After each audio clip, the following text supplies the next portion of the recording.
Great. Well, welcome back. We're going to be looking at a bunch of home movies this week, and I've got some from Disneyland, some from Knott's Berry Farm, the 64 World's Fair, the Bronx Zoo, and a giant tour of national parks. So that's one of the fun things when you buy a movie, you don't know sometimes what's going to be on it. And I had bought this big box of films a couple weeks ago, and sat there, finally got around to it, and on the one that we'll get to for the World's Fair, it was very confusing because they had put all these 50-foot reels together on a 400-foot reel, but they paid no attention to what order they put them on. So you end up with them leaving the World's Fair, and then you end up with the Bronx Zoo, and then you end up them getting to the World's Fair. Then you end up with Susie's fourth birthday party, and then you end up with them running the Skyway at the World's Fair.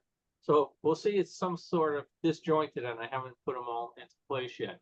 But the first one we're going to look at is from Disneyland, 1961. So hang on, let me get that ready here. Share I'm looking screen. forward to the Bronx Zoo. Yeah, I've it's been there, actually Nate. pretty neat. I think I've only been to the Bronx Zoo twice in my life. Let's see, share screen. Here we are. We just became members last year because Mandy's a zoo fan. So Oh, we're members of the San Diego Zoo and the Bronx Zoo, coast to coast. Oh, you can also go to the aquarium in Coney Yep. Island. And the Central Park Zoo, which is the world's smallest zoo. Oh, no, Prospect Park. Yeah, we Has grew a up going to zoo. the Prospect Park Zoo. Yep. We'll have And to do that too. I'll tell Mandy about that. She loves yeah, zoos. that's a very small zoo also. I think that's smaller than Central Park. All right, let me But, start sharing. So you should see Disneyland 1961. Hey, Bill, let us know which film it is when you show it that I commented on Facebook last week when you posted the picture from the clip from them, and I said, I told you, oh, I want to see the film, and you said you'd be showing it. So let us know which film it is if you are indeed showing that film today. I have to remember if that one or not. So Okay. this is obviously the submarine ride voyage. I've got a new set of color correction programs, which does a much better job of taking out the red that was showing up some things. So now I was looking at my list of films. Oh man, do I go back and do them all again? Probably not. I've got so many going forward. I got a kick here. The lady here, she looks very stylish with her hat, and people just dress so differently than they would go to Disneyland today. Bill, the thing that I noticed was we were going past the clams from the opposite direction of most films. Yeah. Well, so we were just at the Disneyland Hotel, which was expanding. And then I don't think I ever saw that particular dopey costume at the park. They had modernized it since then, but imagine, going through your interview and what do you want to do at the park? And hey, you happen to look like Snow White. We put a wig on you.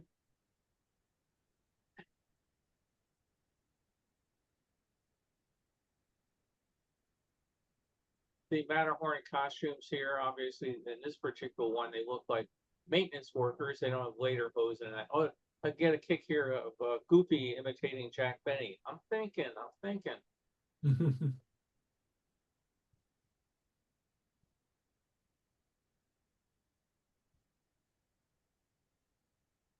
We get to see a lot today of the Indian dancers.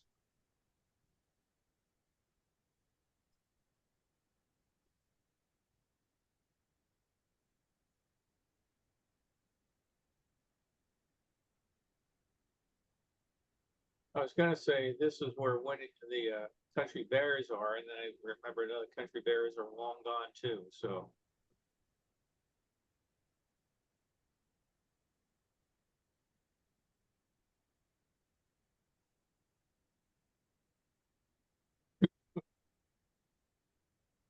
I've seen a lot of hoop dancers over the year, and this guy's pretty good.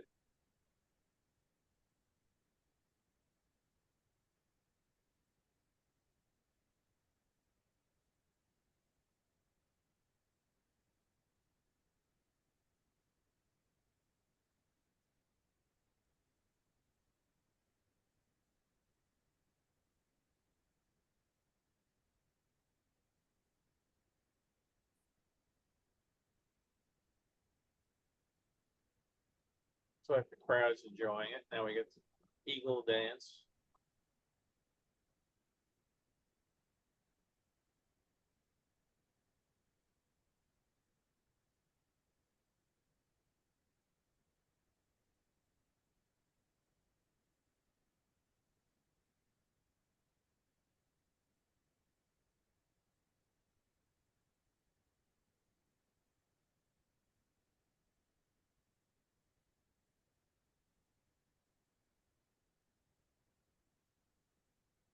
So in all these films today, we're going to see a bunch of dancers. We're going to get the Indian dancers. We're going to get the Golden Horseshoe dancers. We're going to get the Polynesian terrace dancers. You start looking at these, you realize how many things have changed over the years. Do any of the attractions now feature dancers? Yeah, it seems that way. Here's the elephant dancers.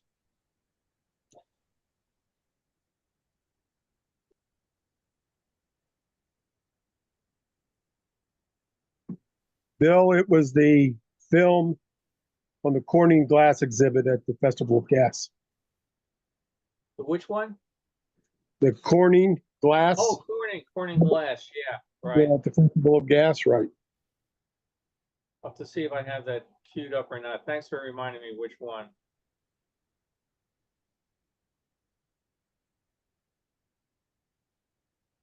Yeah, you seemed thrilled about it when you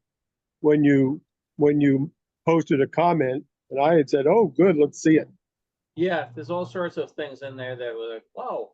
The one of the other things that's a nice shot in it is the Macy's Leisure-Rama home, which rarely shows up in pictures. So there's a few feet of that.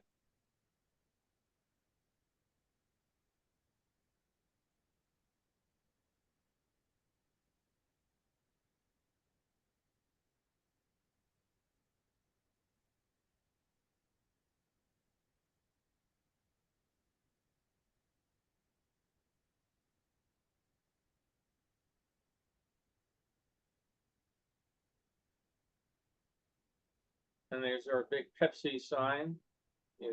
Oh, that little gazebo just to the left there. This part is really dark. We're going to see another film and better footage of the Golden Horseshoe. But I was watching these and what he's doing the high can here. Oh, there's Wally Bogue and Betty Taylor, and I think that's Colton Burley. Thinking that looking at these gals now, realizing that they're still with us. They're in their 80s. This is something you haven't seen in a long time. Well, Wally Bogue did balloon animals and gave them out to kids. So now the sheriff is out there entertaining the crowd, but then somebody acts up and the sheriff has to take care of them.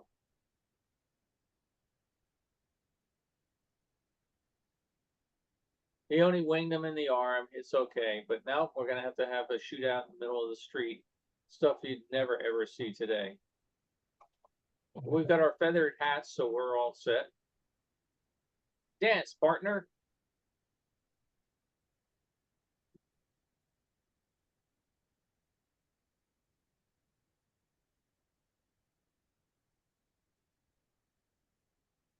And off we go for a mule ride. Nature's Wonderland.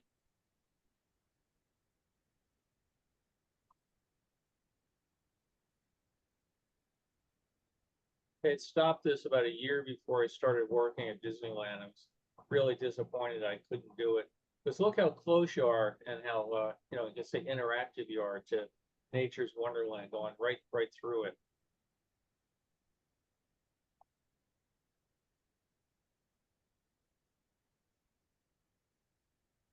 I can remember riding this when I was a kid, but and we have one picture of me from the back, and that's about all I have.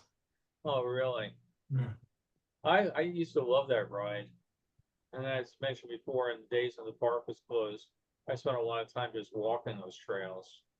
So all the mule trails are still there. I think it's really interesting to remember that that's what the park was like when Walt died. Sorry, Tom, what was that?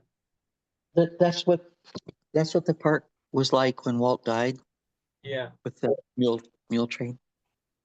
And I think I've told you before, right? There's a guy that lives in Park City that Yeah, works for Disney and did the mule train. Yeah.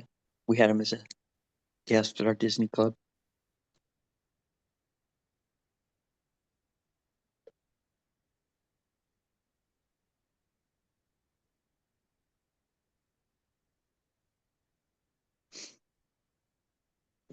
it's like a hell lot of fun. They don't climb it anymore, right? No, sadly not. Right.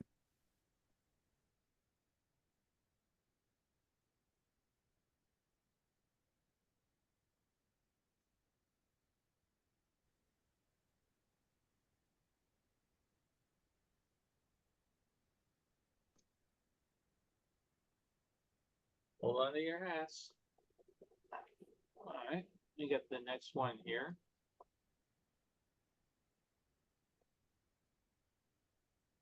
So now we jump up to August of '66. They just went to 1 billion guests at Disneyland this past week, so quite a number of people over the years. And here's our Barker bird, no longer there at the Tiki Birds, but come on in, see the Tiki Birds. Wally Bogue doing that voice.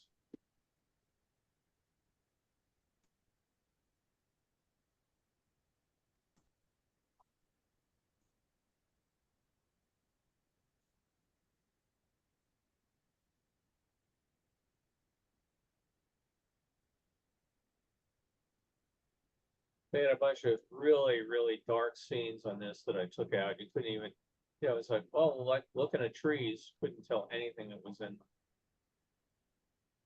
Bill, are all these from the same photographer?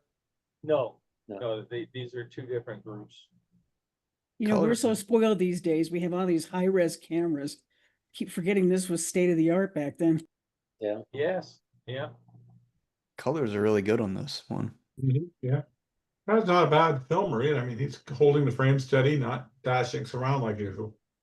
Yeah. Well, again, this has been through the stabilizing program, which helps a fair amount. You can see off to the left, it was just one of the famous Kodak picture signs. Yeah. But yeah, this what you call it, the scanner does a pretty good job, you know, and then the software and this one I've gone through the whole process of taking out the dirt, the scratches.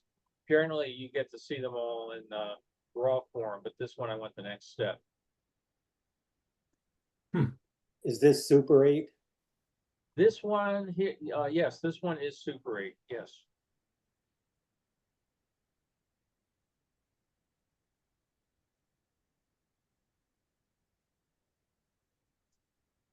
So this didn't come out too bad considering the lack of interior lighting. I had to really bump it up in the computer, but here's Wally making his balloon animals. That man was a genius. He was a real clown. He was a great guy to sit and chat with.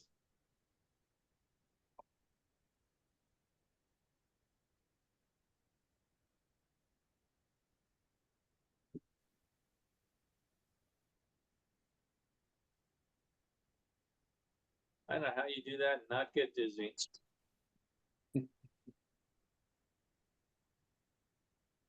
Then we go over to the Polynesian Terrace, or the Tahitian Terrace.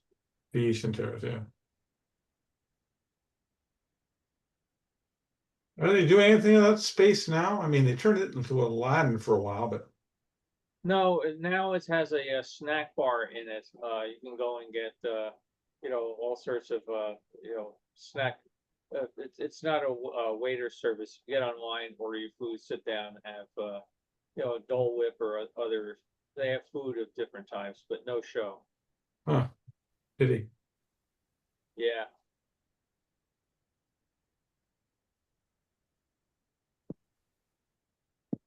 It's just like And the these- 4th of July all over In, again. in these I days, have we have no drone idea who this shows. guy is at the very end. Big band sound. So those Okay. Tahitian dancers, were they able to show their belly buttons? Yeah. They were. Probably they did. Probably But not. they did at Disney World. Oh, really? Yeah, was the, la- the, the that was Family later. Values belly dancer at Disney World showed hers. Yeah, but that's later. Okay, so we go to a souvenir film. This was on a reel, two rolls together. So we start with Fantasyland, and the reel was labeled bought 1967.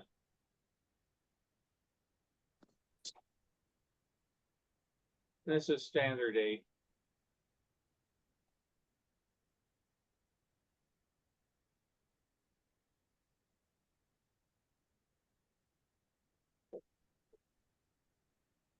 So luckily the colors held pretty well on this as opposed to the next one you'll see.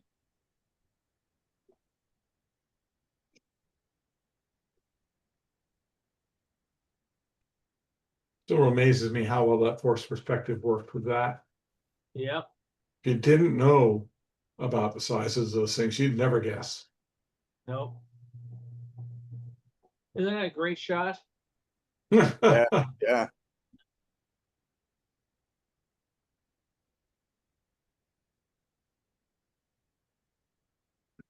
We have friends, that's their first stop every time they go to Disneyland or Disney World is get a hat.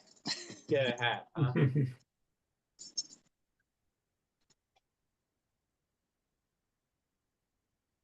I have a pair of mouse ears for my honeymoon. That's the only hat I ever got. We have a whole bunch of them because we got them for different things. You know, the Disneyland 25th anniversary and the Disneyland 50th anniversary, and you know, different events and things we'd go to. They would have special mouse ears.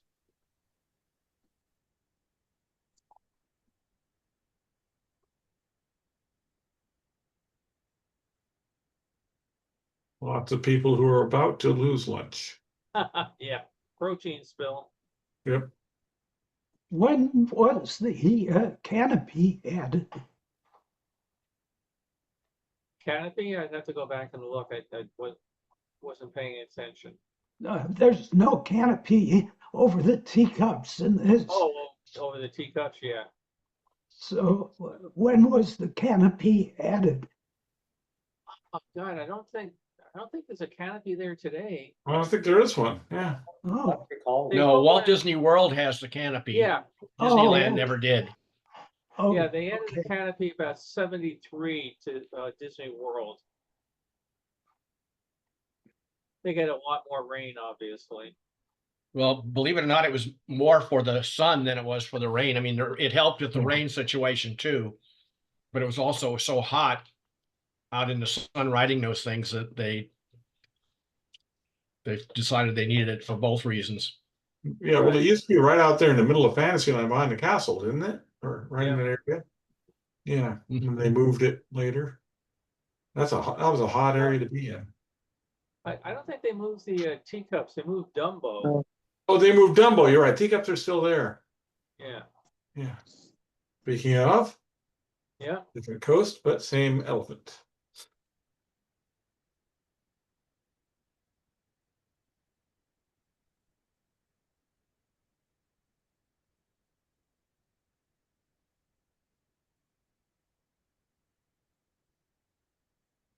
I always thought that adding Timothy the Mouse on top was just a brilliant touch. Yeah. Nice That little. false. Well, this really dates this to 1967. You'll see in a moment. There we go. Oh, the twist. The Disney characters are hip. Yeah. Especially that Pinocchio. He really knows how to go. Yeah. Twist and shout. Beat me to it. That little girl's very talented. Yeah. That just ended quickly. You know, sometimes these things, so they're spliced together. So, like that had no end titles. Now this one's not going to have any titles at all. And this was bright red. You know, as red as Santa Claus's nose. So only so much you can do after a while, and might just convert it to black and white. But again, two different films bought at the same time, and look how well one held up and the other one did not. So this is also a professional film. Yeah. Roger, hush.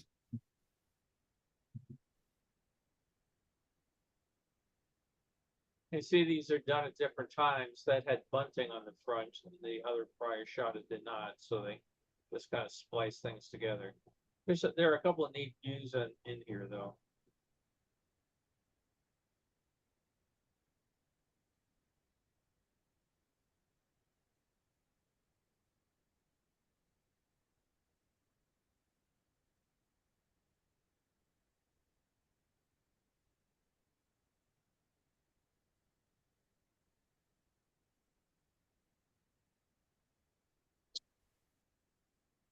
I remember doing that, looking out the porthole at the Nautilus at Walt Disney World when Great. it first opened. And I was there probably about a month after it first opened. Oh, wow, that's pretty neat. Yeah. And then about the same time, about a month or so, right after Epcot opened, I visited.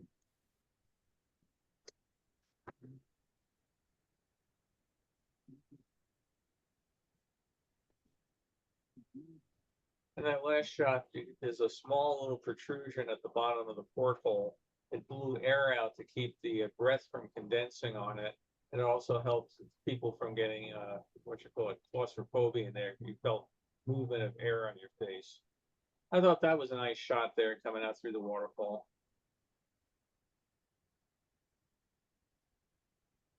So now you've seen what the captain was seeing.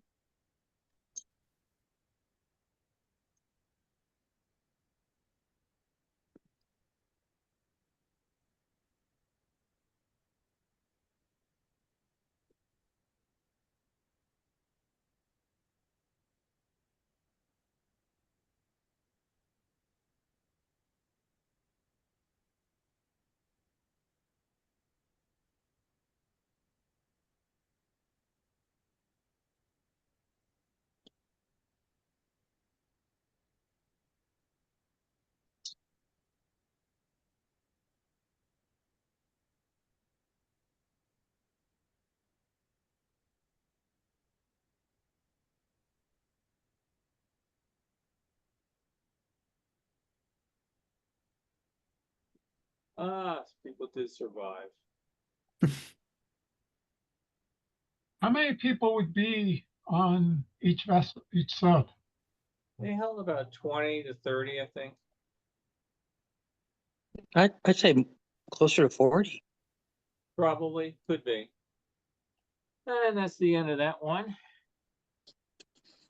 Guess someday we could look at one of them and count the windows when they're sitting in the dry dock. So, all right, let me go back here. Now we'll go to Knott's Berry Farm. Oh, where are you? Here, Knott's. Okay. So this is Knott's Berry Farm in 1966.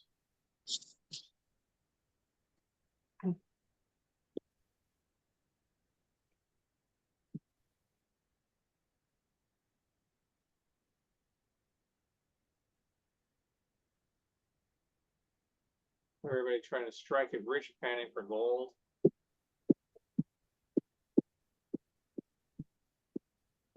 Some parts of this you went there today will look just pretty much just the same.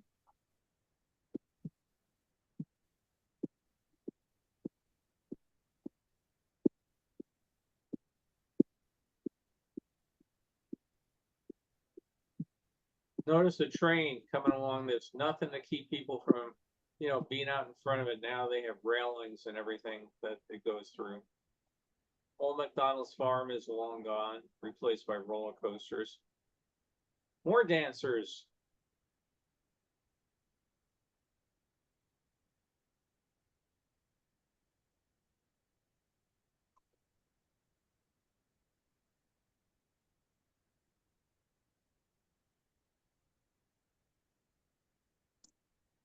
So I looked it up online. It says 38 passengers. 38. Okay. You were closer than I was. Thank you, sir. No worries. Hey, she's getting pretty fresh with that cowboy. I was gonna say, Bill, go back about 20, 25 seconds. I have to wait till this ends here so I can get to the control. Back here?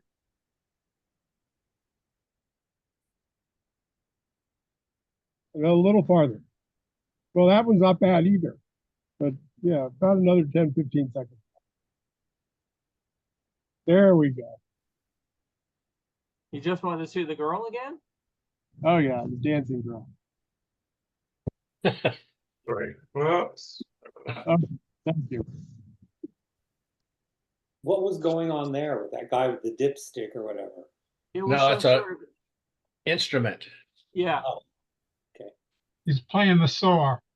Yeah, that was it. Saw. Thank you. I was trying to remember that you could bend it and you get different sounds out of it as you Right, right. draw a Yeah. bowstring across it. Right. It didn't have teeth and the thickness changed. Yeah. When did Independence Hall open? I'm not sure what year, to be honest with you. It was just always there since I got there. Has it Let me go- has it been more incorporated into the park now? It always seemed to be kind of an afterthought across the street. It still seems that way to me. Yeah. I'm just going to the work in progress files here. So now we're going to go look at the 64 World's Fair. As I said, they kind of jump around all over the place here. So let's see, we'll start here. This would be a time for me to explain my background. Okay. It's a postcard of a room at the Sloan House YMCA on 34th Street, where I stayed for the princely sum of $3 a night. Wow, big spender. So in this particular reel, as I mentioned, I can't see the background. I'll do it after the film ends. So as I mentioned, in this one, they go all over the place. So we're at the Bronx Zoo.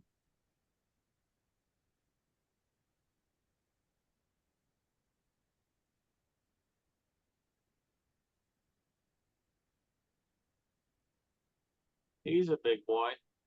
Is that elephant seal? Yeah. Yes.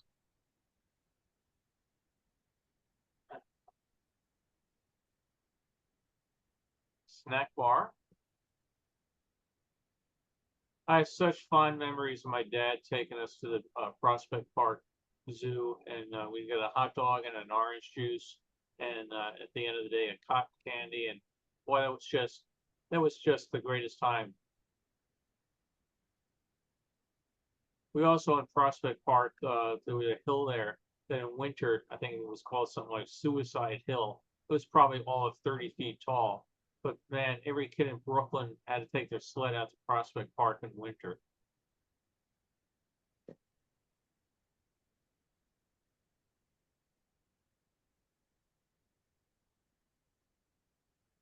In Sheepshead Bay, when I was a kid, there was a vacant lot with like a 30 or 40-foot hill, and it was real steep for right at Knapp Street, if you remember the area.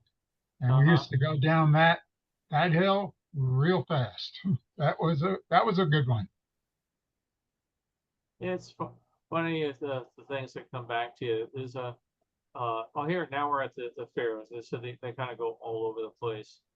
There is a retired Disney animator, Tom Cito, and he posted something about growing up in Brooklyn. And it turned out that we were very, very close to each other where we lived, and it's one of those things. Again, you never know. You can know somebody for 50 years, and until they mention, yeah, when I was growing up in Flatbush, and you go, where in Flatbush? Where in Brooklyn did you live? He was off Utica Avenue. I was on East 53rd between L and M. So you were right by Flatlands. Yeah. First place, the apartment house where I was Ditmas Avenue. And then we moved out to Flatbush and then out to Long Island. So New England Pavilion.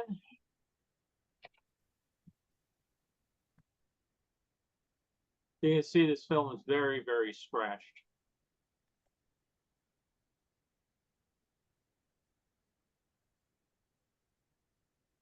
Is this after running it through? What's that?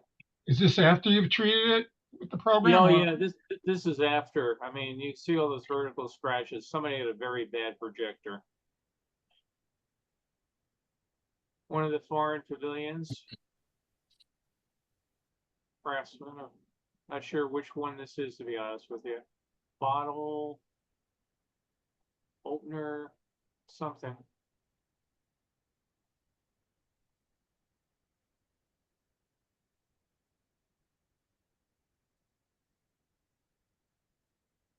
Yeah, the trouble is the computer can only do so much with vertical scratches since they're on frame after frame after frame. It's not like a piece of dirt or a horizontal scratch that just goes off on one frame and is gone on the next one.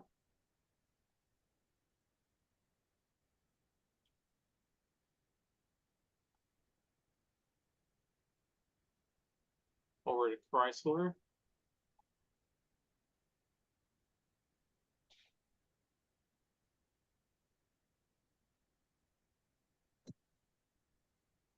This looks like a science fiction movie that he's landing in a force field.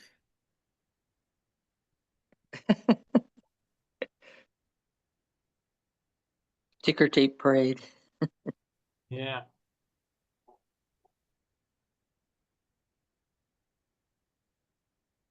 All science being built in the background there.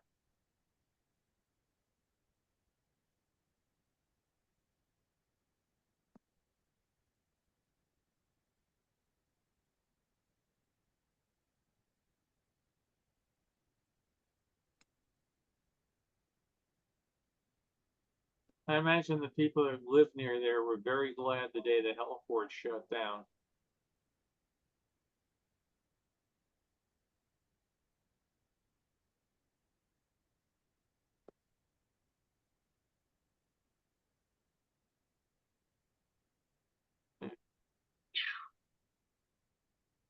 Nice, you can get the movement out of the characters. You know, you don't, the things you don't see in the still pictures.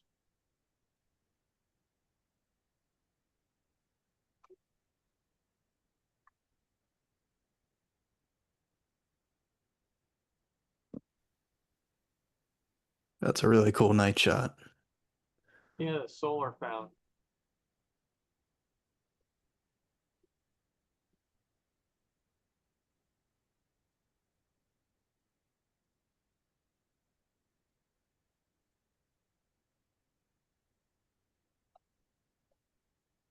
Fountain of the planets.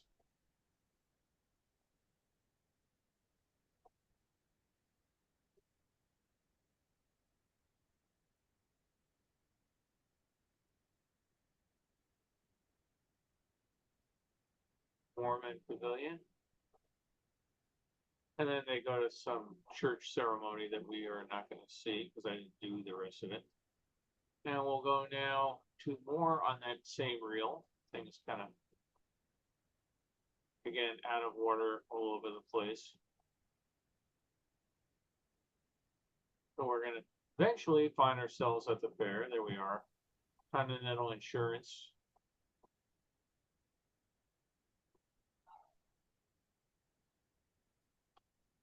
Anybody want to guess where we are now?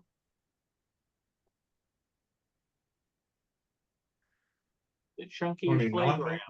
Oh, playground. Yeah, it was really very imaginative. They just looked like weird things until you got in a line, and all of a sudden you could see that that block was part of this animal, and that this is a lion, this is an elephant, that's a giraffe. Early in the fair, look how clean Yeah. everything is.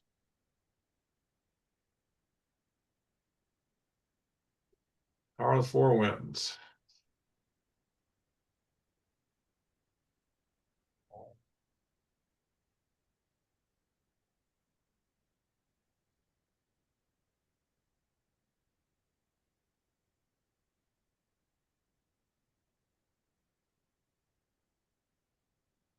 Real quick stock shots of Small World. Like I said, none of this has been edited.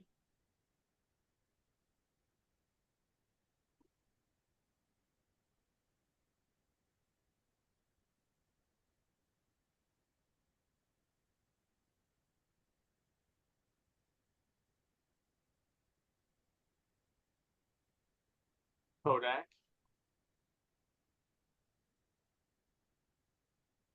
Same fountain now during the daytime.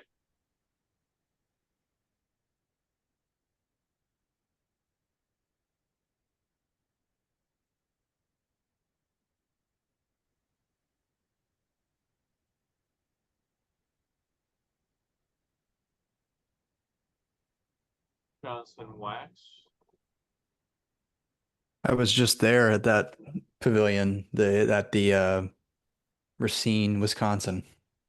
Yeah, I'd love to go and see the film again. I'm gonna try to video copy of it, but it doesn't do it justice. It was awesome. We practically had like the whole theater to ourselves too, and they let us kind of walk around and inspect every detail. It was really cool. Yeah, and they have what you call it, some memorabilia there. Bill posted pictures of. Yeah, yeah, they have a couple posters, brochures, stuff like that. Yeah. Were you able to Where's see the Fred? the office section of the complex? Where the famous Lloyd Wright, like where Yeah. people used to work. Yeah, I saw there. That was pretty cool. Yeah, No one worked in there. I think they stopped working. People stopped, was it like 2018? Everyone stopped working in there, so it's just tours. Yeah. But yeah, that was pretty neat. The lily pads and everything too. Mhm. Greg, where They, did you? they closed it down partly because of being a fire hazard. In the tower, uh, Frank Lloyd Wright did not make the stairways big enough for a safe exit. Oh, let's see some more of the Bronx Zoo now. Oh, it starts at the very beginning of this. They have the Pieta from the World's Fair. This is the beginning of the roll. It's like, oh, this is gonna be great. And the next thing you know, we're at the Bronx Zoo. So, like I said, I'll re-splice these all into some semblance of order.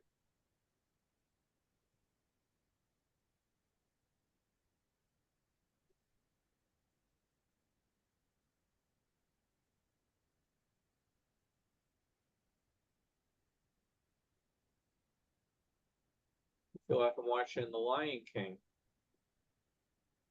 Sneaking up on mom.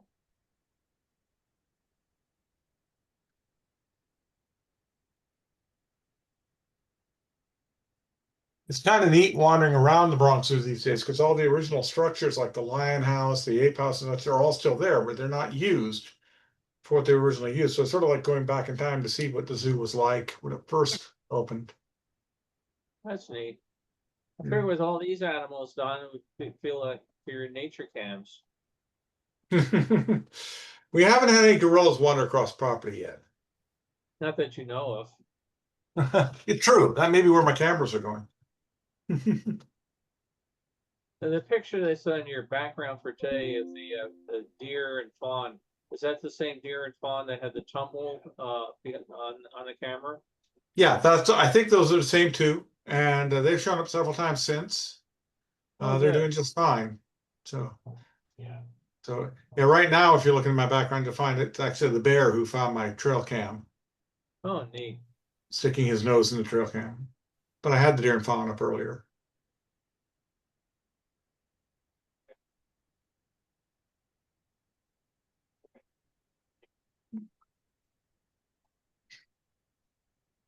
This looks like there was a guy going into the gorilla enclosure. That doesn't seem smart. Yeah. Hey, that's the end of that one. Let's see if I can find the one that Baron was asking about.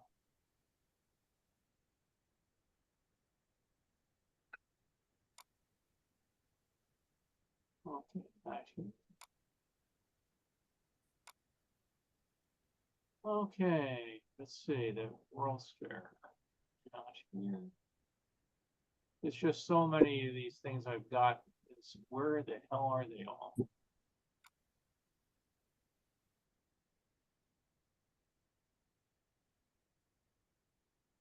I'm looking.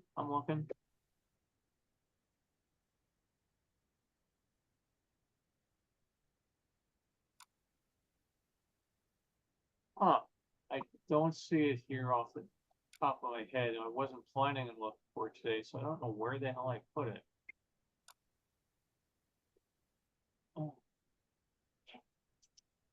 I will look for it, but let me go to another file. See if it's here.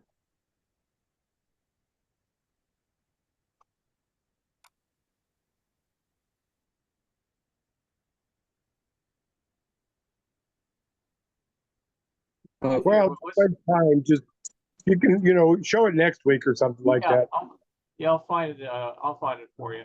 So right now we're going to take a tour of some national parks, and this is great because you have no lines, no waiting, no reservations, and actually Carol and I have been to a bunch of the ones on this roll. The guy started at Disneyland and he went all the way up to Crater Lake Oh, National yeah. Park. I know. and came back down. So Sequoia National Park, General Sherman Tree. If anybody else has been to any of these parks and wants to share any memories of any of them, feel free. We went through all of them on a loop. Gosh, it's been more than 10 years ago now, but in Glacier Park, there was a landslide the day before I got there, and 2 hikers were killed in it. And then in the middle of the night while we were there, it's like lightning crashing off, and it was another slide, and they evacuated all the cabins, and we had to just sit out in the parking lot in this big cloud of dust, kind of came Oh, down wow. and covered everything. And but it was a especially fun trip because we saw 14 bears, going through Yosemite and Sequoia and Redwood National Park and all. Well, a couple of years ago, Carol and I went up to, I did a talk at the Disney Museum. Then we drove up from there up to Portland, Oregon. On the way back, said, let's take a different route. So we came back through Crater Lake and Lassen National Park. And Yeah. Lassen, if you haven't been there, it's Yeah, like a mini yeah. Yellowstone with mud pots and bubbling, stuff. And they said it's the Yeah. least visited national park in the system. It was really kind of spectacular. Enjoyed that. I just had my 2 girls with me on a business trip through Glasson, and I told them that pumice, that's in the lakes and pots and everything, that's what they use to make facial mud packs and stuff. And their eyes just lit up, and they ran down and they grabbed handfuls of the mud and they were putting it all over their faces. It was really funny. But yeah, we went on a bunch of hikes and had a great time. And they have some volcano tubes there too, you remember? Yep, did that. Yeah. That was kind of fun. They would actually Yeah. loan you a flashlight to go through them. Yeah.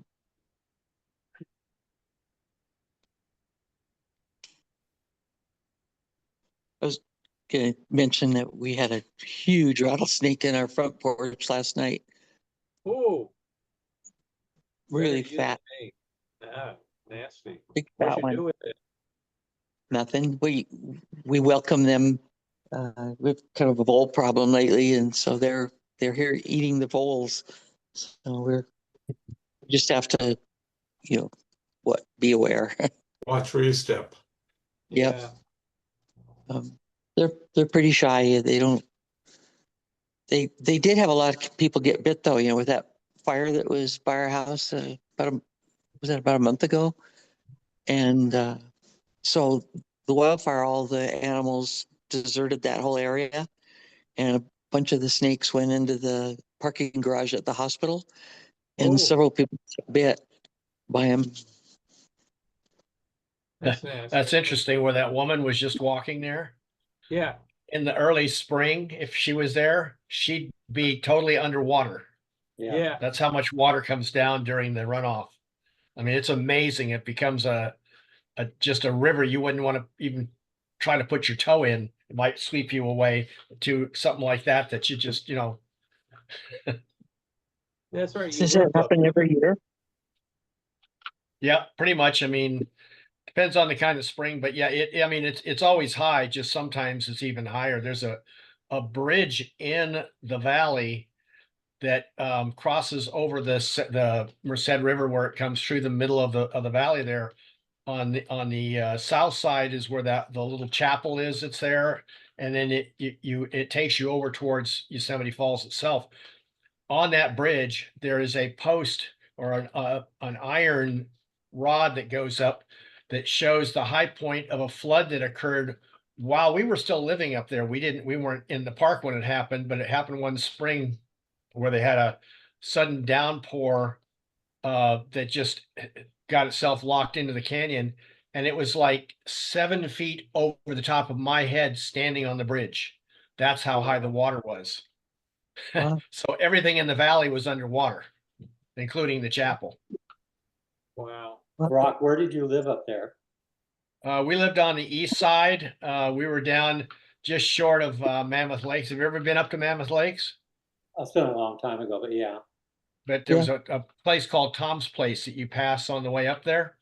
Just after you get to the top of the big grade coming out of Bishop. Right. We were right up in that area. Okay. I think I may have mentioned before, we have a family cabin, but it's on the west side of Yeah. Yosemite, kind of near Hetch Hetchy and Groveland, kind of between the two. Squirrel. Yeah. Chipmunk time. Because the valley the Indians used to camp there, so they must be aware and know when to migrate out of there. Yeah. Well, they were there in the summertime. Yeah. They didn't spend the winter in the valley. Yeah, I didn't know that. I mean, they don't tell you that. I don't remember anyway. Seems like they just acted like they were there year round. Well, it was their yearly summer camp, so it was part of their Migration. home. Yeah. But they migrated to where, down more towards the valley, not the valley in the park, the valley, the Central Valley for the winters, so they wouldn't have to go through the snow and they could still harvest food and stuff like that. Yeah, here's the last one again. To get the bubbling mud pots and little geyser things and all sorts of sulfur mounds. They're here in winter.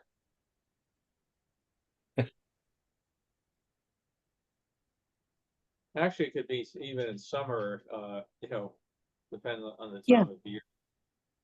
Yeah.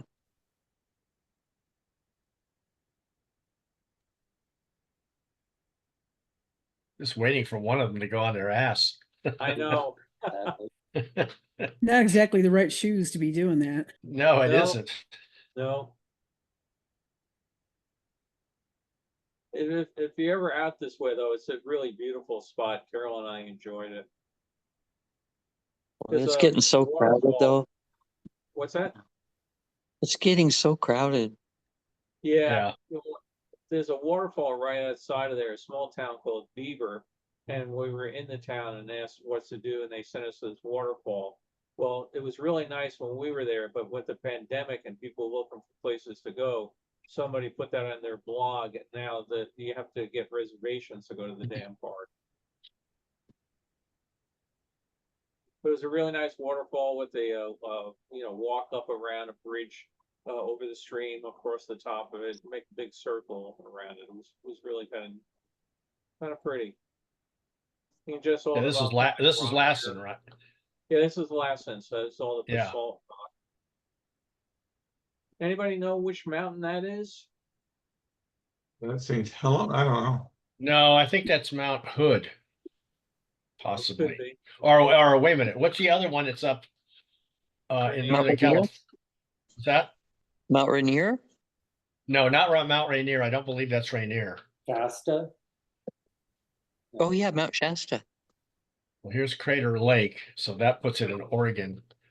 Yeah, I think it might have been that might have been Shasta. That's the one I was. There's Crater Lake now. And that looks like Lake Tahoe. No, that's Crater Lake. That's Crater Lake. Oh, Yeah. Crater Lake. Yeah.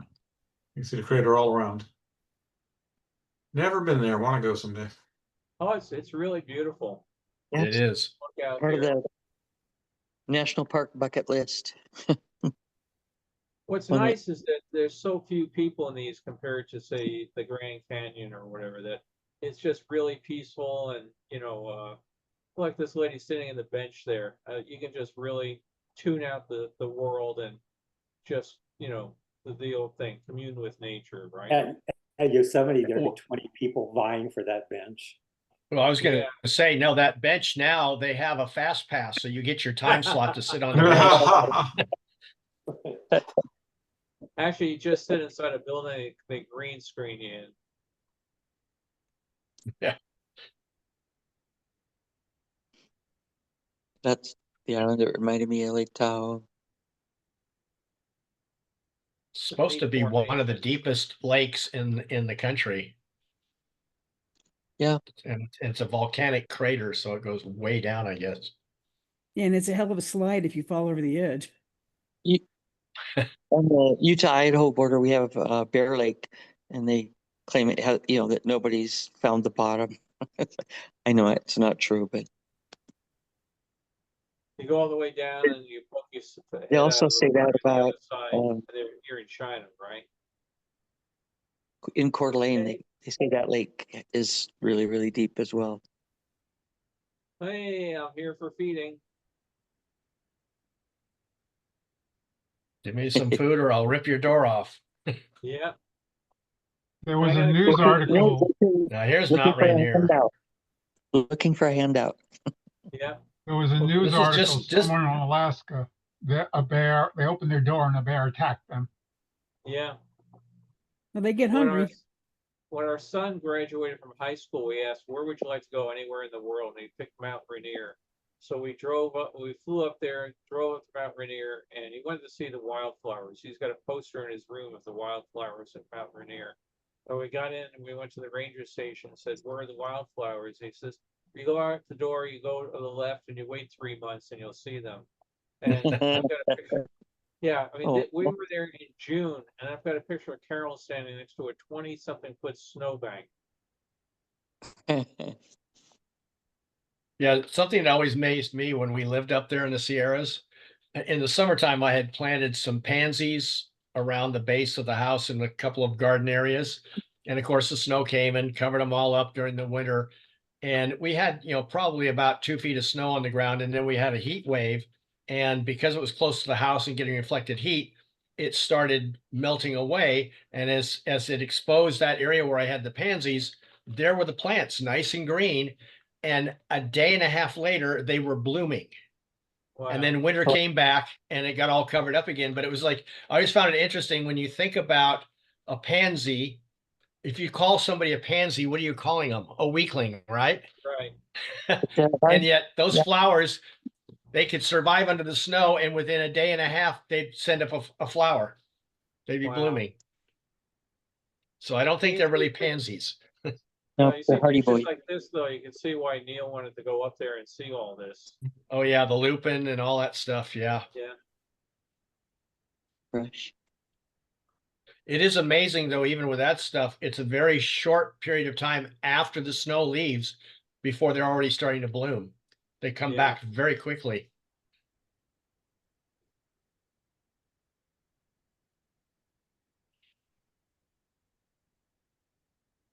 What was the year on this again? 66. 66. Okay. So that was before St. Helens blew. Yeah. Nobody rappelling down that. I have not been to this one. Oh, you Yeah. sure? Yeah, No, I been there. didn't get that far over. Haven't you driven up the length of Highway 1 ever? That's where Uh, I spent a week up in the snow. Actually, Yeah. the rainforest. Right. Yeah. Yeah, Olympic Park has has their own herd of elk. I guess we were there for a day. We were in part of it, Carol. That's right. Yeah. But no, Yeah. never had the extensive tour of it like Carol did. Yeah, just walked around a little.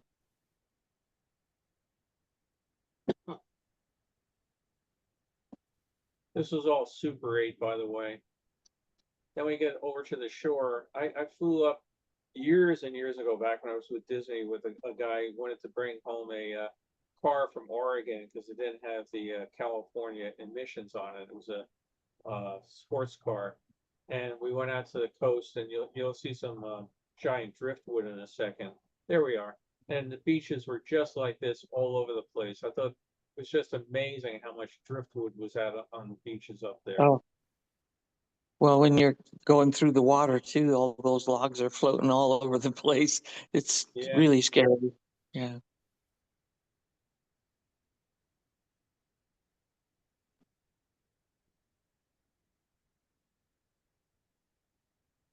Carrie and I were talking about that last night. We went from San Juan Islands up to BC, and a friend, with his boat, twin engine Sea Cat, and I mean, he just puts it on full blast and just flies up there, and only stop to look at the orcas and stuff. But yeah, you're passing all these big logs and stuff, and you're thinking, man, if you hit one, you wipe Yeah, out. And he that'd hardly be good. even looked at the water. He just full blast. Well, it's But just recently it was on the yesterday. news. Some family hit a rocks. The rocks. Was that in? Did anybody else see that on the news? They're No, in but their up in boat. St. George, New York, somebody was taxiing their seaplane out, and a big wave came by, and a gust of wind hit them, and their floats dove down under the water, and the plane flipped over. Anybody ever been to the Trees of Mystery? Never heard of it. I have. Yeah. Yeah, Carol and I drove by it. We were in a hurry, so we didn't stop. But it's right off Route 1, if I remember. Yeah, I mean, this was way back in the mid-60s that I was there. Yeah, it's tourist trap. Exactly. Oh, it's blue. Yeah. Yeah. Blue. Or Babe. I mean, Babe. Babe, the big blue ox. Yep, there's Paul Bunyan. Yep. Find. Yeah, there were several of those tourist traps along there. Sea Lion Caves was one of them. Oh, it's still there. Oh yeah, Sea Lion Caves is cool. I've been there. Yeah, it is, but it was everybody's had to stop and get there. And they always put that thing on your bumper that Right. Right. yeah, that was wired on or whatever. I have that on my suitcase Yeah. from 1958. Does Trees of Mystery have dinosaurs in there? In I've never natural done that. cultures? I don't remember. I think I may have been there.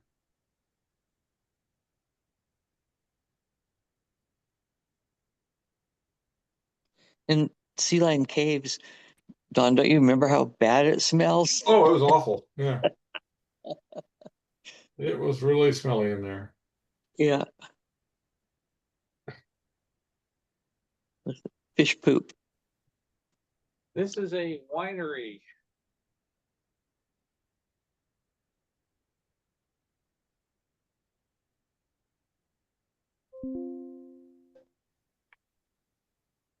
Yeah, if all of you haven't been there, you go in this big cave and there's sea lions all over, and then all they do, of course, is eat fish, and then they go in there and they poop all the fish, and so it just reeks. It's just horrible.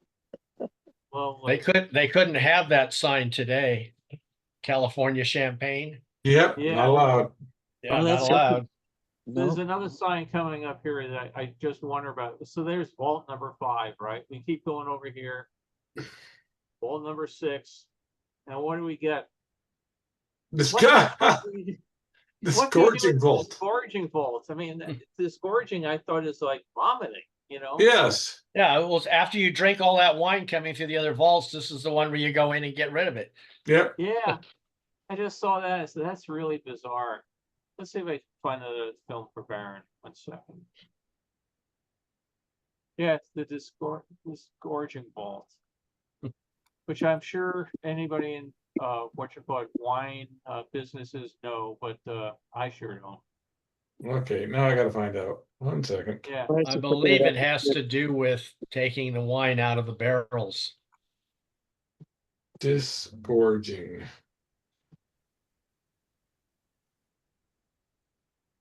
I think it's when they take the first layer It's off the bottles. It says disgorgement signifies the wine pending additional bottle age. It's finished and some winemakers will print the date on that bottle. All right, real nice. I have discouraging its process of removing sediment from a bottle.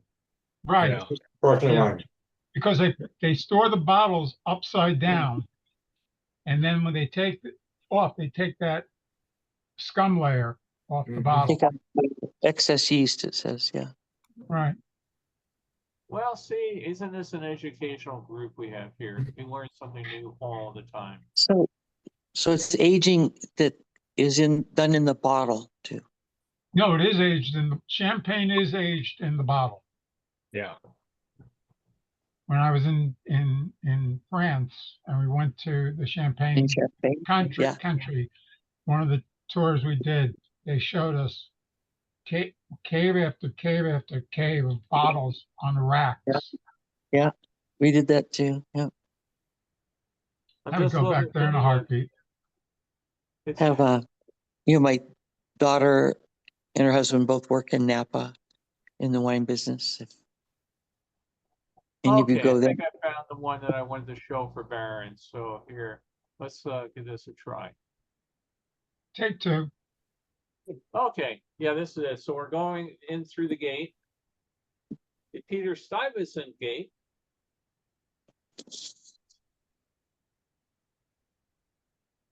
Where is this? This the World's Fair, right? Yeah. Yep. Thank Yeah. you. World's I Fair, missed yeah. that. Peter Stuyvesant from New I York. actually had to take my headphones off and answer a call about wine, which was kind of odd. So we're my group is sponsoring a table at the county fair, and we're selling wine spritzers next week. So it was like, what kind of wine? What'd you choose? I thought Cabernet. Baron White wanted Riesling? to. Whatever wine it was, made sure it was disgorged first. Yeah. Which county fair? I'm gonna have to. Carolyn, which county fair? Gilpin County in Colorado. We're up in the mountains. Man, look at the line for the sky ride. Yeah. I didn't. I only ever got to do Hey, it's that a once. great looking day, isn't it? Mm-hmm.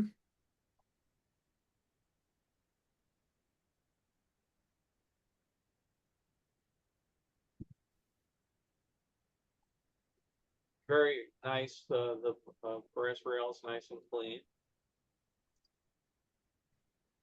But this had to have been, what year is this? 64. Okay, I thought okay.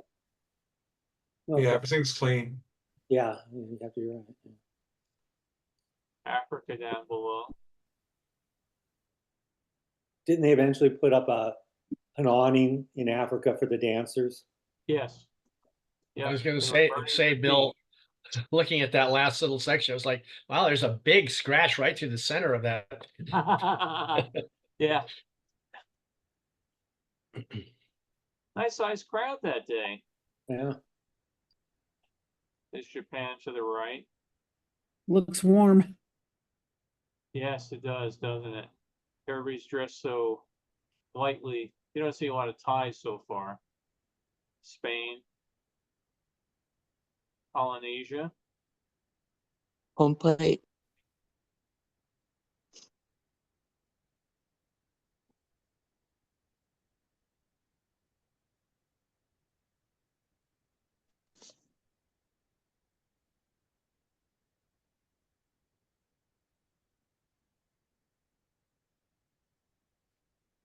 I never got to go to this. Could you do everything in one day, or did you really need to come back like multiple days? Oh no, you couldn't do everything in one day. It was definitely a multi-day experience. When I went back to take pictures then and now for my book, I spent the entire day just walking around, taking pictures. I didn't have to wait on the line. I didn't see any shows, and just walking around that fairground, property, it's huge. It was definitely a multi-day experience. I was going to say, even just to do the major rides would take more than one day. Yeah, there's the Hall of Science going up, so you can tell this is again early '64. Yep. you could spend it a week easy enjoying yourself. I remember the top of the fair sign there before. Yeah, they added that during the fair.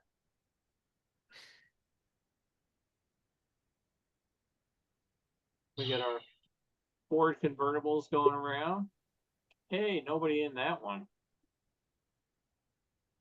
Huh, with that line, wouldn't expect an empty car. Yeah, see one line. Yeah, but every now and then they had to do that because the sound system would break in the car. Look at the line for it there. The was gonna sound say- system would break, and they would put a little marker on the car to show you that that had to be repaired and didn't put people through it. This is where you could go and see just the exhibits without waiting online for the ride.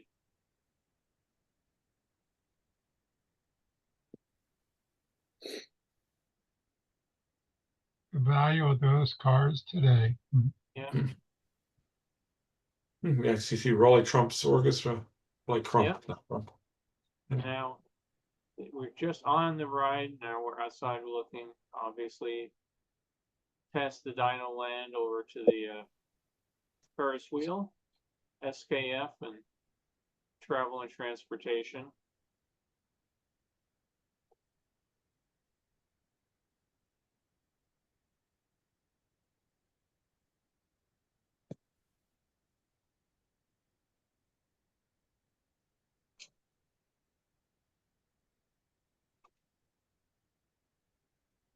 I think it'd take at least a month to see everything, to go on all the attractions, to look at all the things, to eat it in a little restaurant, to enjoy it casually without rush.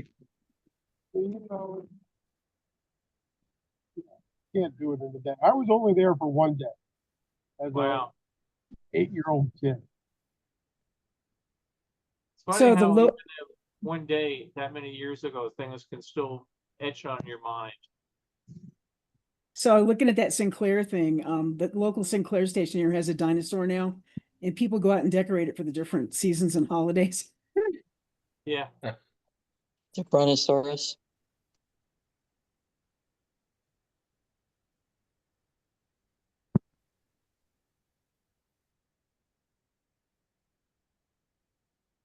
You obviously see on this the gate on the camera. There's a whole bunch of extra footage off to the left on the other side of that black bar. Just different cameras treated it differently.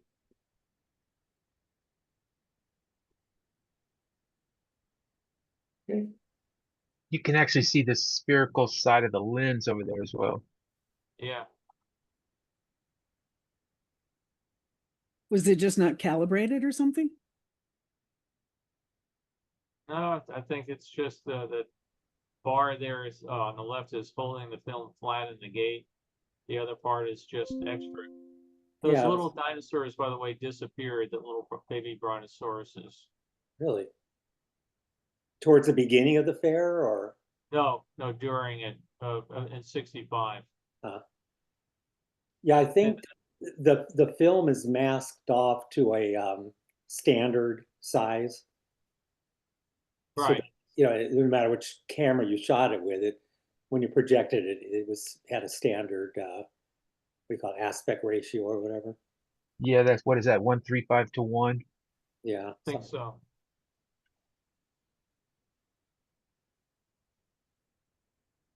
Yeah, because if you had that bar missing, that would, be kind of like a 35 millimeter frame. There's our nuns right Oh, yeah. there. What are they doing? It looked like they were bending over to look at a guidebook. None of your business, Randy. Well, I had an aunt who was a nun, so she would tell me.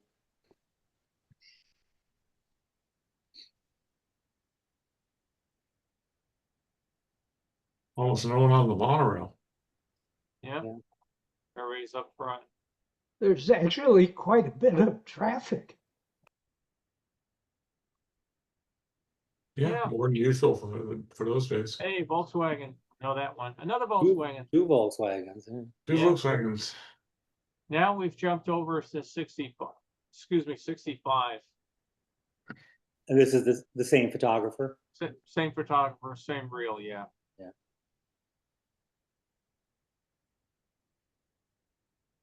If I remember right, we may go back to 64. Yeah, I did this a couple weeks ago. Boy, driving that boat must have been a boring job. Ah, Going Go round for and a round couple and round in hours. circles. Yeah, but you're getting paid for it. You get to be with a bunch of cool girls in bathing suits. What the hell? True. I've had worse jobs.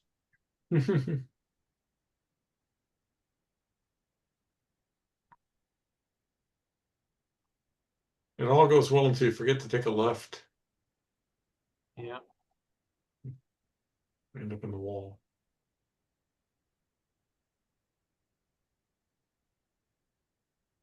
No, this is one that doesn't show up a lot, the Hall of Free Enterprise. And here again, we're jumping back. Now we're in 64 because Oh, yeah.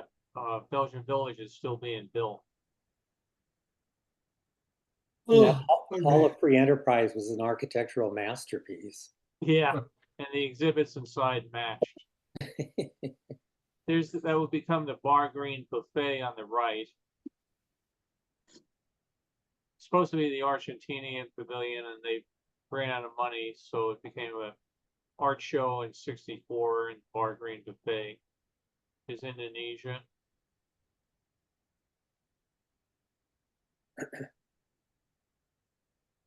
Avenue of the Americas.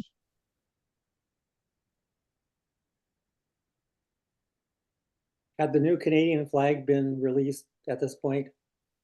What's that? Had the current Canadian flag with the maple leaf, had No, it been? I don't. Yeah. I don't, oh, that's from the Caribbean Pavilion. His giant Yeah. figures would walk out to the Unisphere, and then people would follow them back. No, the Canadian flag, didn't that come out in 66 or so? Yeah, Yeah, it showed up in Expo 67, I think. in yeah, for Montreal. sure at Expo 67. Yeah, I think 66. I think that was also the year that Air Canada got rid of its old paint scheme and went to the maple leaf design too. Right. There's Susie.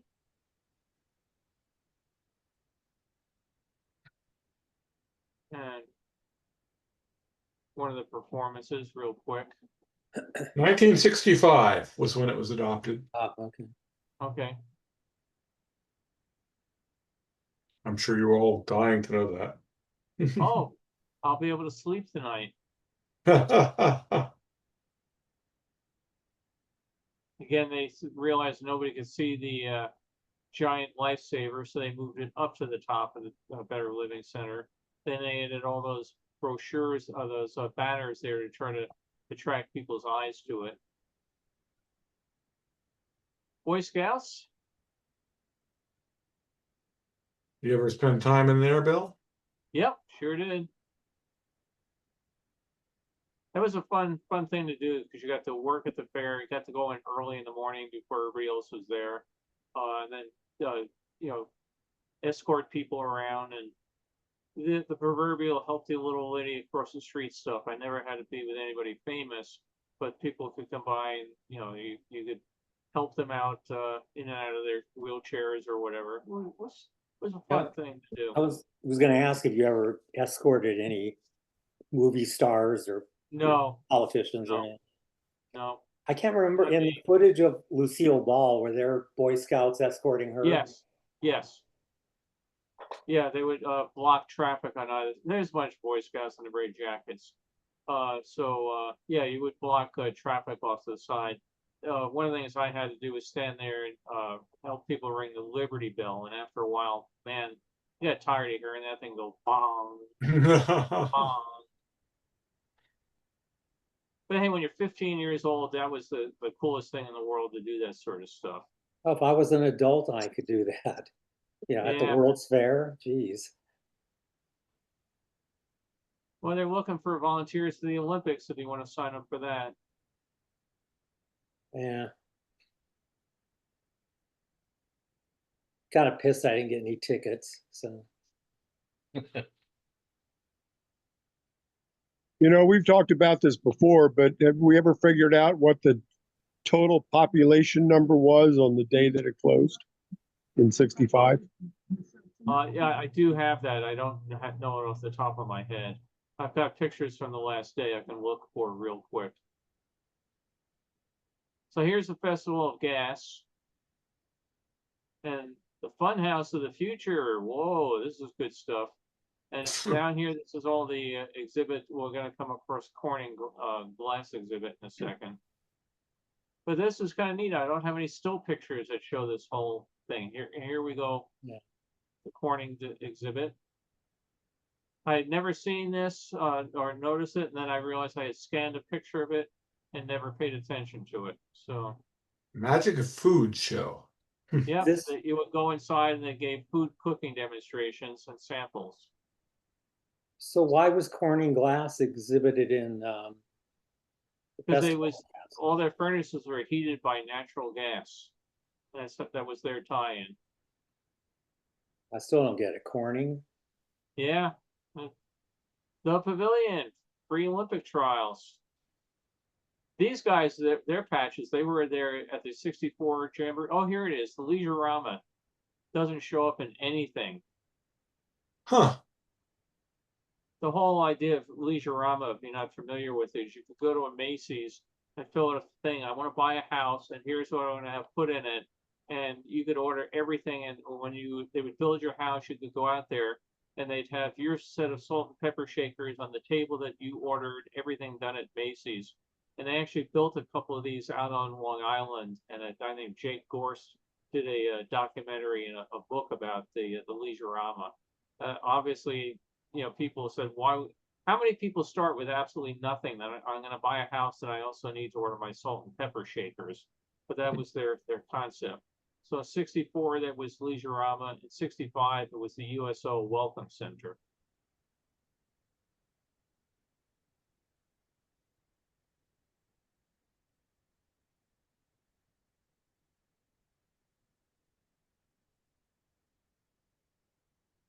Here's for Wayne.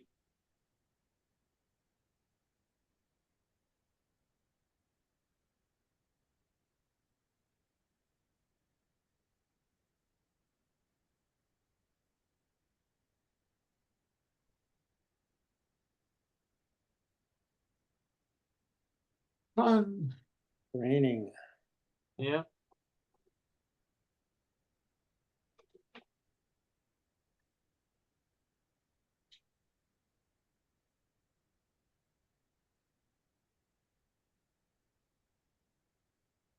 Billy Graham. This is Protestant and Orthodox.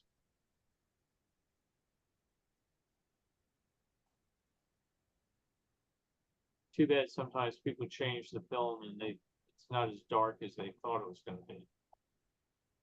You get that light. This is when you flipped it over, right? Yeah.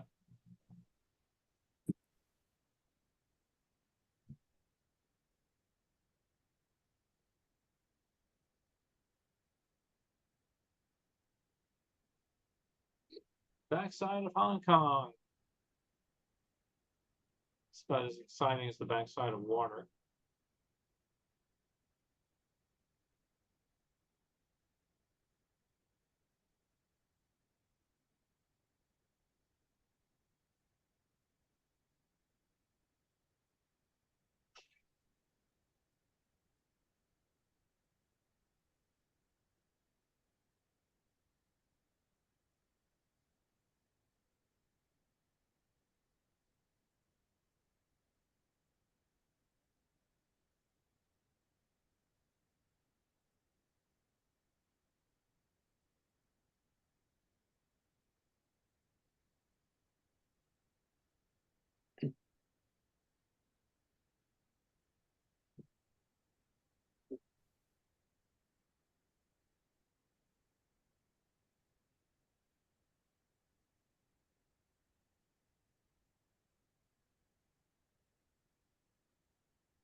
Where that was real quick. Pilgrim. Oh, we're inside West Virginia here. Pretty glass. Glass shop.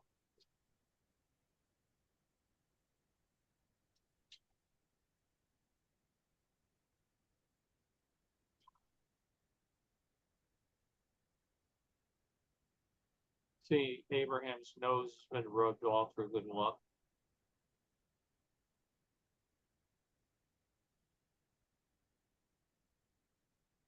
This is in the international area where all the shops were. It says German Pavilion, and it actually shows up on an ashtray as German Pavilion, but it was really just a food place. But you got some nice views of some of these that I don't have, like that marble exhibit. I don't have any still pictures of that.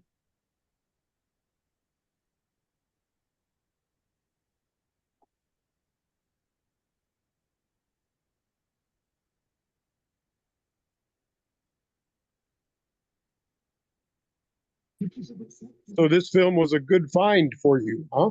Yeah, it was. It was. Oh, here's the New Jersey Pavilion.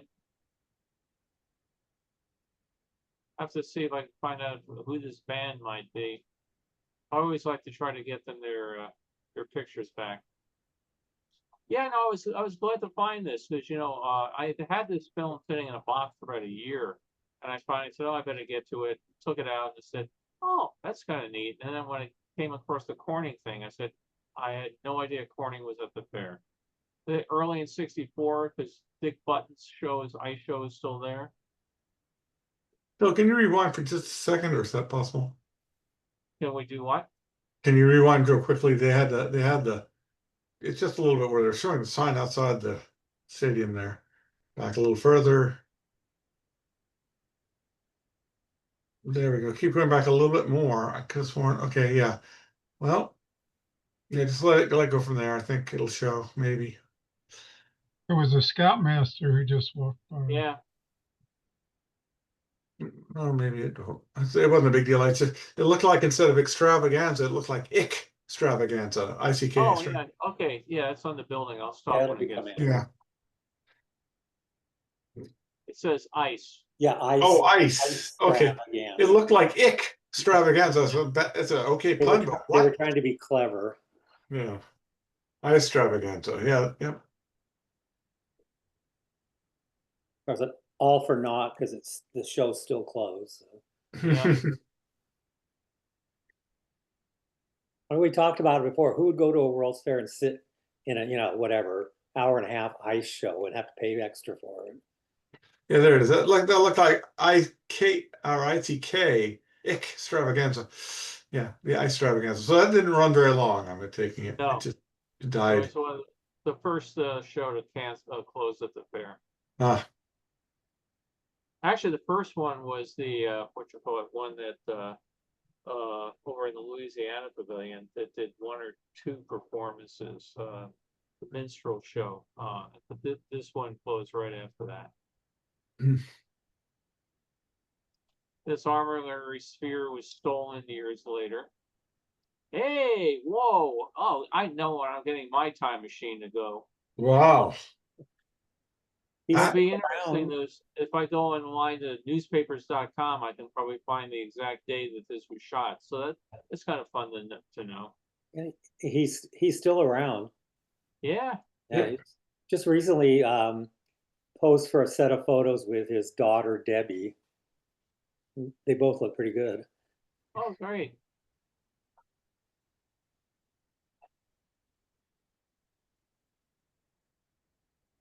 Whoa. Oh, Good summer job. he's 92. Oof. Okay. I was gonna say, Randy, I'm sorry, Bill. Randy, to answer your question, who would sit around at the ice show and pay extra for an hour and a half? Yeah. If you had a month free to visit the fair and do everything leisurely, yes, I would. Yeah. If you lived in the area, yeah. Well, I'm just saying that, as I'd said before, as it had been commented, can you see the whole thing in a day? No. Can you see it in a week? No. And I'm saying, it'd take you at least a good month leisurely to go see everything, to go visit everything, to go eat at all the restaurants. And by doing that, yes, then I would sit at the ice show and pay extra, for an hour and a half show because I get to soak it all in. Yeah, but then on the other hand, why didn't the planners realize that not everybody had that leisure pace? You know what I mean? Most Yeah. people only had it, 2 or 3 days at most. Every one of Well, those shows plus failed. weren't there ice, like the Ice Capades went Yeah. around the country every year. So Right. I can go Yeah. see them next year, even though it's Dick Button's special one. Right. I'd rather see the fair. Yeah, Yeah. yeah, we used to go up to Winterland in San Francisco and see the Ice Capades every year. Right. Yeah. Yeah, same with the circus. Now this one, I cannot figure out where this is. Pan your own gold. We teach you how. And today's we're having a special here. Gold assured in every pan, $1. But if you look, it says today was 50 cents. That must have been over somewhere at what you call it, Hollywood. Yeah. Because the shots before or after. But I've never seen a pan your gold exhibit, a pan for gold exhibit before.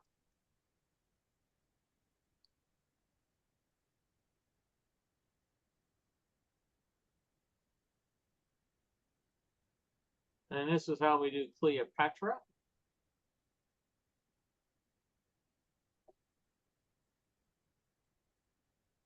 Was Dick Button's ice show there in 65? Or did it No, only it- last 64? It was only there for about 2.5 months in 64. Yeah, okay. Well, that makes sense then.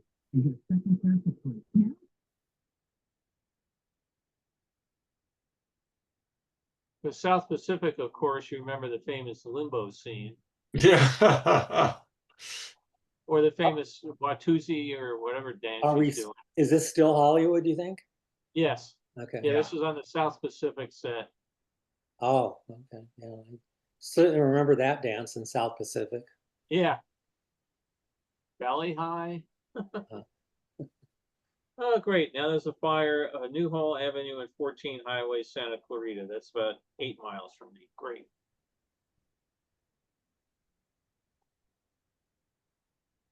Boy, he's really down there. Yeah, he is. Someone needs to tell him he can carry that glass of water in his hand. It's easier. Yeah. Yeah, really. And here again, just kind of neat shots you end up with Oklahoma. In 65, they turned that into a Chicken Delight restaurant. Yep, there we are. Don't cook tonight. Yep, a jingle right through the head. There's actually one that just opened up about 10, 15 minutes from my house. Not that great. Really? A Chicken Delight? Yep. Really? Yeah. Didn't know they were still in business. It's in There- Westbury, for those that know where Westbury is. Oh, But yeah. it wasn't that great. We tried it one night.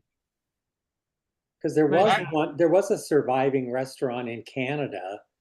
Not sure if it was, how it's still open or to close at some point. Mentioned in a prior talk, this is an actual Mercury capsule, and it had been used for what they called the beach test launch. And they launched it, and the whole idea was to see whether or not the escape tower up here could carry it off to a distance to get away from the rocket if the rocket was going to explode. So they were down, I think it's on Wallops Island, launched it with the tower, proclaimed it a success, and it ended up here at the fair. And then over the years, NASA forgot that it was there, and when they took the rocket down to refurbish it, they thought they were going to come across a fiberglass copy of it, and they realized this was the first Mercury capsule ever launched into any sort of flight. It's now inside the Hall of Science, and a replica is back outside on the thing. But there was quite a thing for NASA, because people said, "Yeah, we always wondered where that went."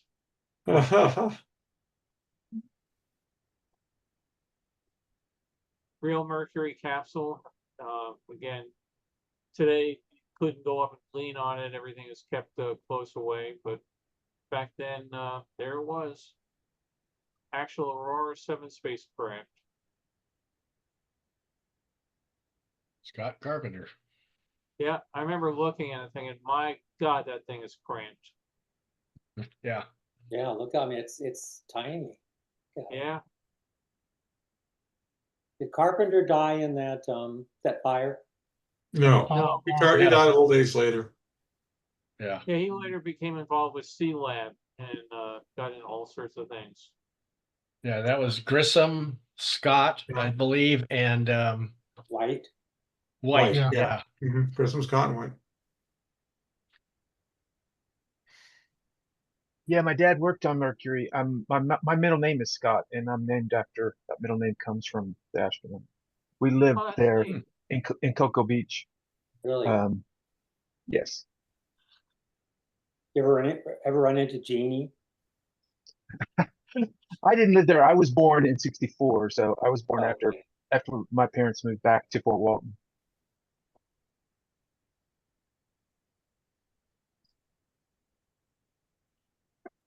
You weren't neighbors to crazy Major Nelson or Major Healy, huh? Yeah, or Dr. Bellows. Oh, Dr. Pillows. Yeah. Oh, 81, warm day there at the fair.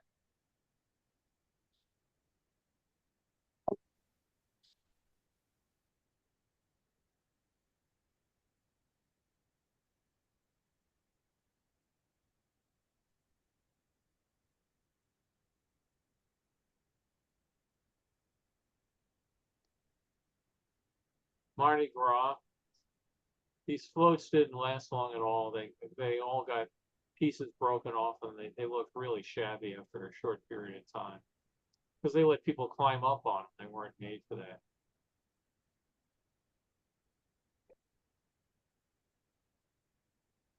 It's the Paris Pavilion there. You got International Plaza. Did the Paris Pavilion ever have the word France on it? Or No, that- it was supposed to be at the very beginning. It was supposed to be a very elaborate pavilion, but Well, I remember, yeah, the original design in a different Right. location on the grounds with the pyramid and the oval shaped building. Right.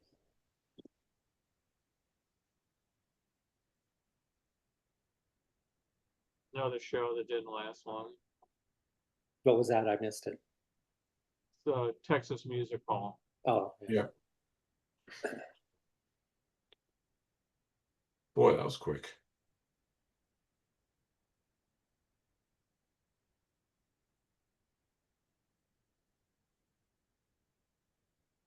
All where Kodak products are made. Oh, the Hall of Magic. If anybody is out here in the LA area, next week is no, 2 weeks from now, the 25th. Greg Wilson, who's the son of Mark Wilson, who did the Hall of Magic show for the the General Cigar Pavilion. I'm going to give a talk out. He has a small magical cabaret out in Santa Clarita, which, matter of fact, Carol and I are going to tonight. And in 2 weeks, I'm going to give a talk about the '64 World's Fair, and he's going to show some of the props and tricks that his father did for the '64 fair, because he still has the original props on display. It's a totally free show. If you're in the area, let me know, and I'll put you in touch with Greg. Super nice guy. He's just got a fun venue. If you can't make it in person, he does do streaming on it. So his website is, I think it's magic-cabaret.com. And again, I'm looking forward to helping to recreate the Hall of Magic. Very cool. Magic-cabaret.com. Yeah, Okay. I think that's it. Or Secret Cabaret. Could be one of the two. I have to figure it out. I can look it up in just a minute. Yeah. Oh, that's another one. We'll go back real quick right here. Let me pull this back quick. Ad for Instamatics, but then we come across. Okay, the Pan American patios. If you look at it, this is the brass rail. So besides the big balloons, they had a couple other fancier restaurants, and you could get your broiled steak here for $2.49 or $2.99 or whatever. But again, I've got 1 or 2 pictures maybe of this, and again, all of a sudden it shows up here with a really nice shot of the signage for it. So yeah, going through these reels, you go, hey, that's cool.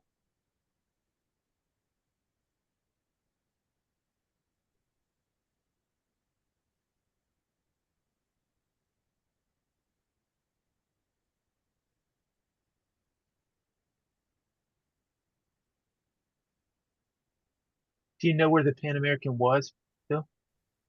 What's that? Where was the Pan American Patio. It was over near the Fountains of the Fairs. Wasn't it kind of adjacent to Kodak? Yeah, I believe this was all Kodak. I'd have to scroll it off a little more to the No, but side. I mean, but the Pan American Steakhouse. Yeah, it was over in that area somewhere. I'm looking at the map. I can't quite see it without standing up and leaning over on it.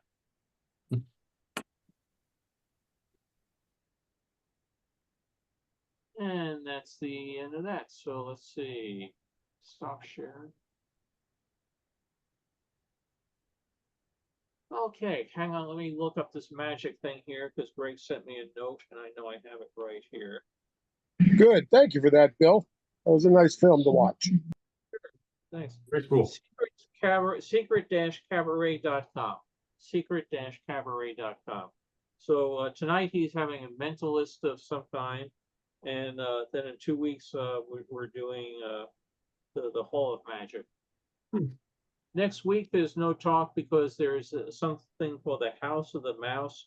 And they're having a thing down in near whatever town Nixon's birthplace is in. And I'm going down to talk at that. And we're going to be doing America Sings. First of all, America on Parade and America Sings. So they want to. This July, we want to do something themed to the Disney and patriotism. So I'm still hoping that they send me the actual address of where I'm supposed to be. But Tom and I were on a Zoom the other day, and people say, "Oh, I'm flying in from Massachusetts to see that." I go, "Oh, no pressure."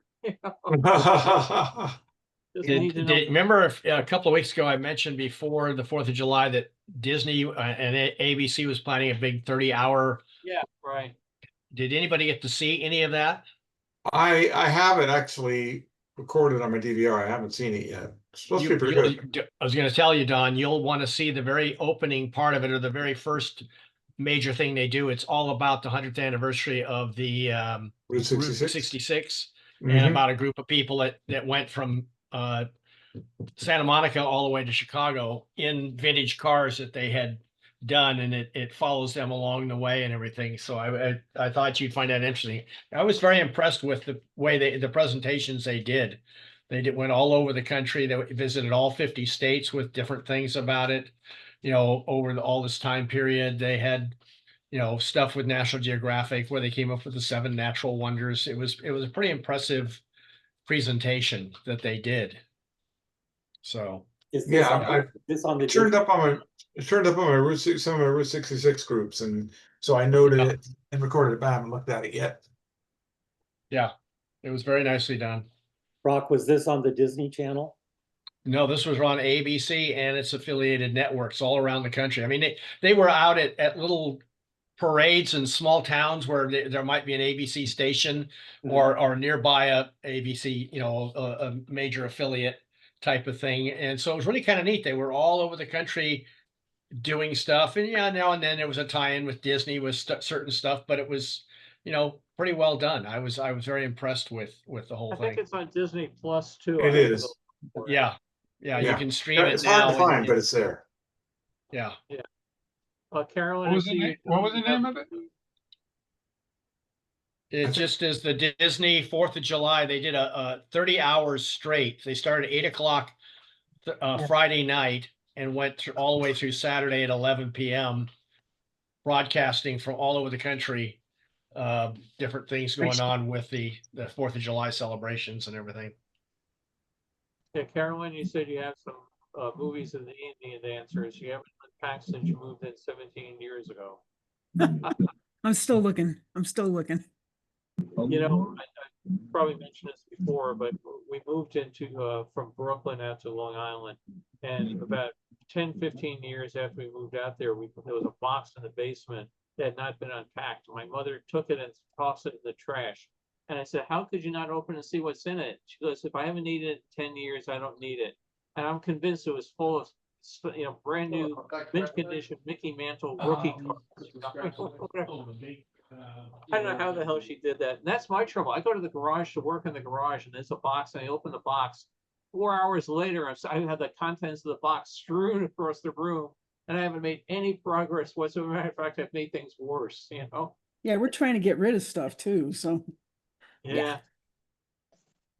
So, Bill, I sent you through Facebook a couple of photos you may want to, and the stories behind them, you may want to take a look. Since you Okay. posted some of your NBA exploits this week. oh God, this week was a hell of a week. Yeah, I'll have to take a look at them. We had a fatal accident on Wednesday. A guy, they clocked him from his marks and everything at 62 miles an hour in a 40, actually a 35 zone.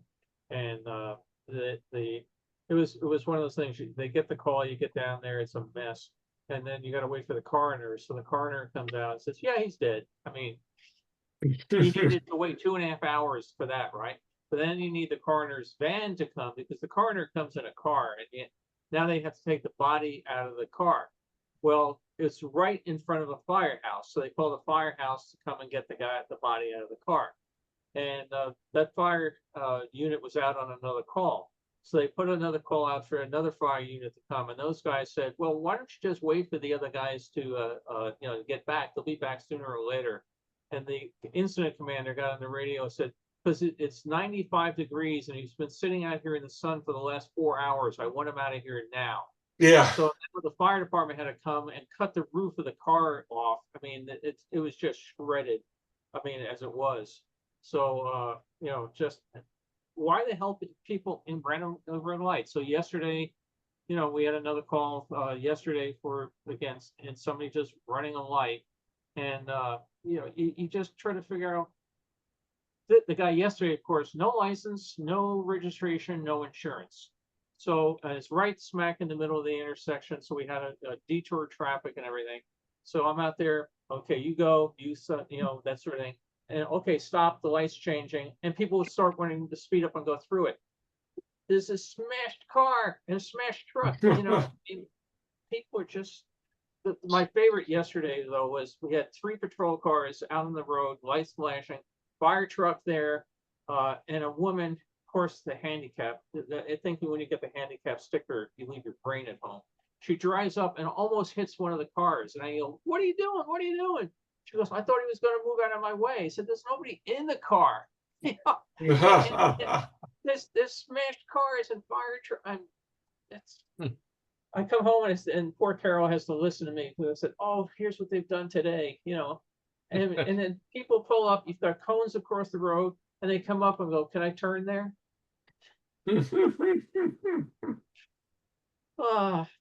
why I have all the gray hair. So anyway, I'll look for your pictures, Scott. I'm going to run now, and again, no talk next week because I'll be doing stuff for the America Sings and that sort of stuff.